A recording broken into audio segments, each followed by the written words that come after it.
Alright, what's up mga kabali? Dito naman tayo ngayon sa Phantom Lab. Yan, ito naman ayusin natin.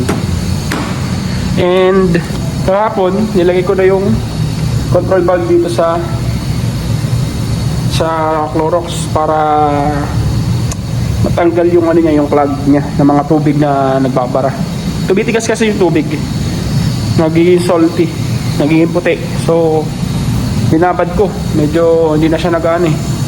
Hindi na siya nagpapunction yung kanyang valve. Kaya ang gagawin natin ngayon, ikakabit natin, ayusin natin. Marami na kasi ditong chair na hindi gumagana yung tubig niya at saka air.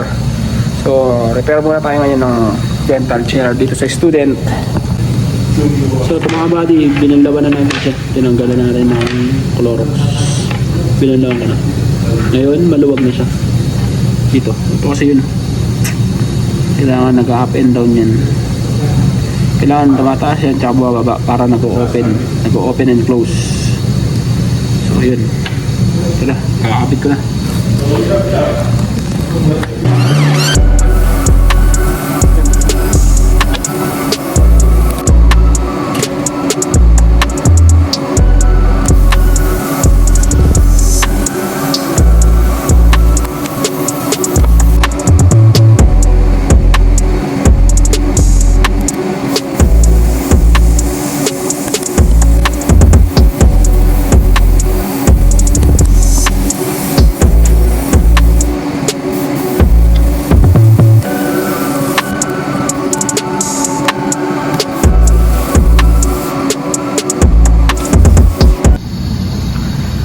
Alright mga kabady, check natin kung may tubig niya.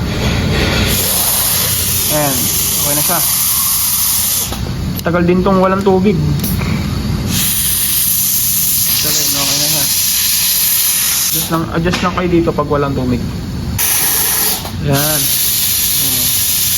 Tubig na siya mga kabady. Pangalawa.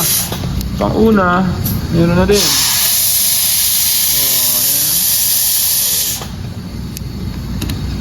Tapos na tayo sa una. Yan lang siya. Ito lang yung sa student area. Ito lang yung pyesa niya. Wala siyang ultrasonic. Ano lang siya, 3-way syringe. Yan, 3-way syringe. Suction, nandun. Tapos ito yung patient nila. Diyan nilalagay yung pustiso na pinang-practical nila. So yun. Next, kabitan natin yung isa. Kabitan natin dun sa kabila. Dito, okay na to. So close ko na. One down. Okay mga kabady, dito tayo sa pangalawa. Dito tayo sa pangalawang kakabit na natin tong tatlong control valve. Yan. Yan. Tanggalin nyo muna itong ganito. Tanggalin nyo muna yung mga knob nya, control knob. Tapos dito nyo siya ilalagay. Tapos, yung kanyang o-ring para hindi mag-leak, kabit natin.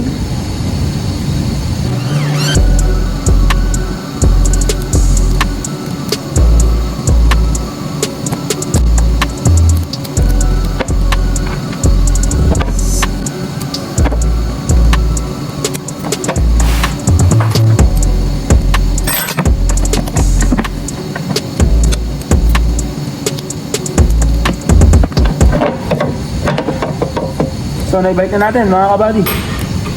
Lagyan na natin itong mga control node niya.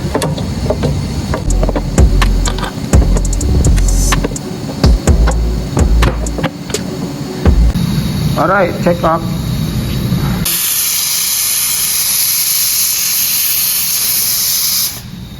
Okay. One down.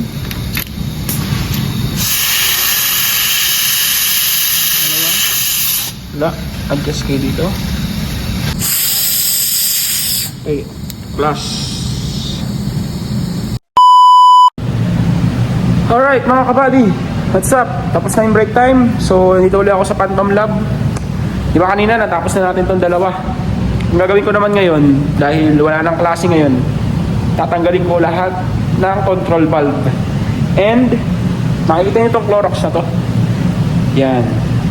Itong Clorox na to ilalagay natin dito.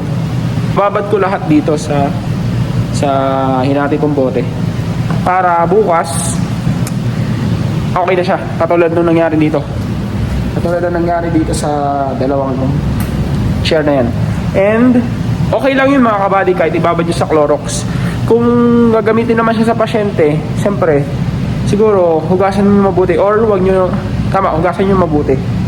Kasi pag ginagamit sa pasyente, hindi ko binababad sa Clorox eh.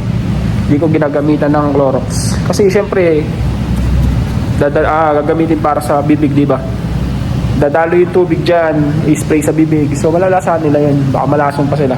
So ang mangyayari, dito, hindi naman to sa pasyente ginagamit.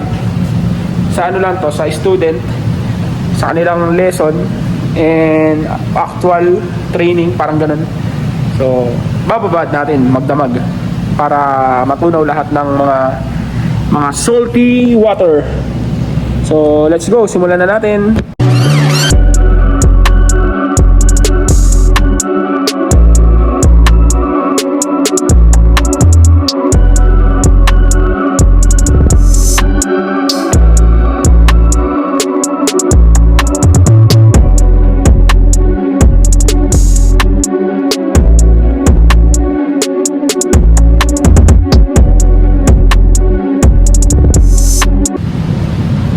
Alright, what's up mga kabady? Tapos na tayo. Ito na siya. Babad muna natin dito ha.